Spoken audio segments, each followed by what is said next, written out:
Shalom.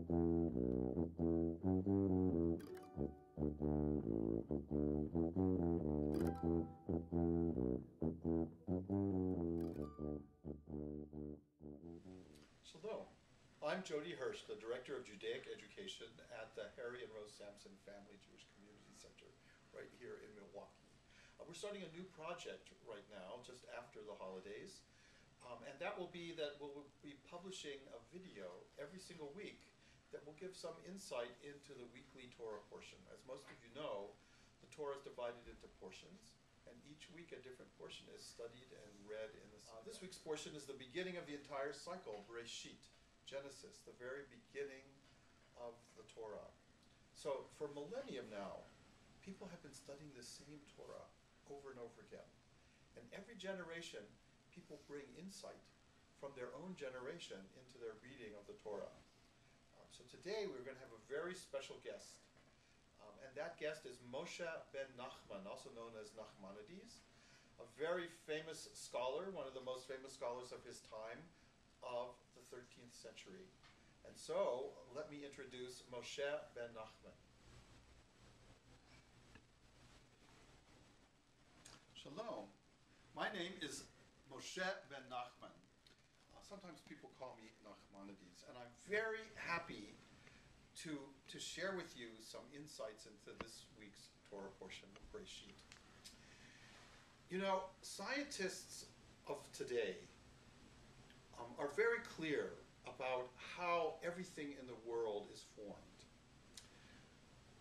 And as you know, sometimes they call themselves alchemists, scientists, it's all the same thing.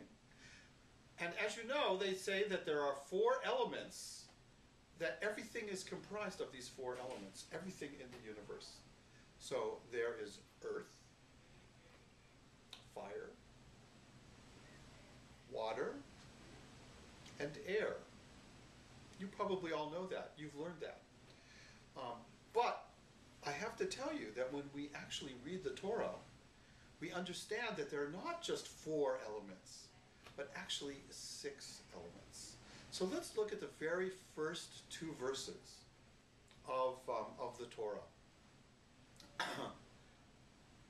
Bereishit, in the beginning, bara Elohim, God created, et hashamayim ve'et haaretz, the heaven and the earth. V'haaretz haita tohu vavohu, and the earth was tohu and bohu.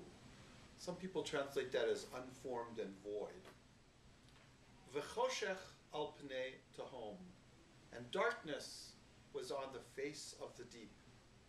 V'ruach Elohim, and the ruach, the Spirit of God, merachefet al pnei hamayim, hovers over the face of the waters. So that's what it says, the very first verse, the very first 2 verses actually of Genesis. But let me tell you, there are great secrets in there. And in fact, this tells us what 6 elements the entire world is made from, not 4 elements. So the first one is, the first 2 actually are tohu and bohu. Now I know in your English Bibles, this is usually translated as unformed and void. Or sometimes it's just translated as chaos. But I have to tell you, these are 2 very mysterious words. In fact, these 2 words only appear once in the entire Bible. Each of these words only appears in this line in Genesis. Tohu and bohu. And this is God's way of telling us there are an extra 2 elements. Okay, so tohu is, we call it the prime matter. It's things, it's what everything is made out of. And bohu is the form that the prime matter takes. So when you get these together, you can make a table or a dog or a person or anything in the world as we know. So those are the first of the 6 elements, tohu and bohu. Then we have the next element. Choshech, darkness. That's another one of the 6 elements. So you have tohu, bohu, and darkness.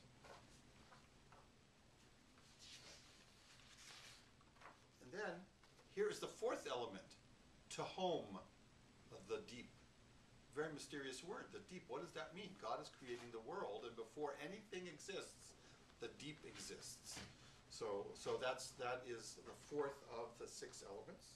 The fifth element, ruach. Now I know in most of your Bibles, you translate ruach as spirit, the spirit of God. But really the word ruach means wind or breath. So a wind from God hovered over the face of the 6th element, water. And as you know, in the beginning of the creation, most of you know the story of the 6 days of creation and then resting on the 7th day. Water is pre-existing. God does not create water. So here you have these 6 elements. Now 4 of them could well correspond with the 4 elements that the alchemists are telling us, but those extra 2 elements, tohu and bohu, are elements that help us understand how the entire world was created and how God created the world by using these 6 elements. And so I'm glad I could share with you the most up-to-date knowledge of my century, the 13th century. So as you saw, Nachmanides in the 13th century has insight into the Torah that's based on his sense of science of the 13th century. And that's exactly what we do.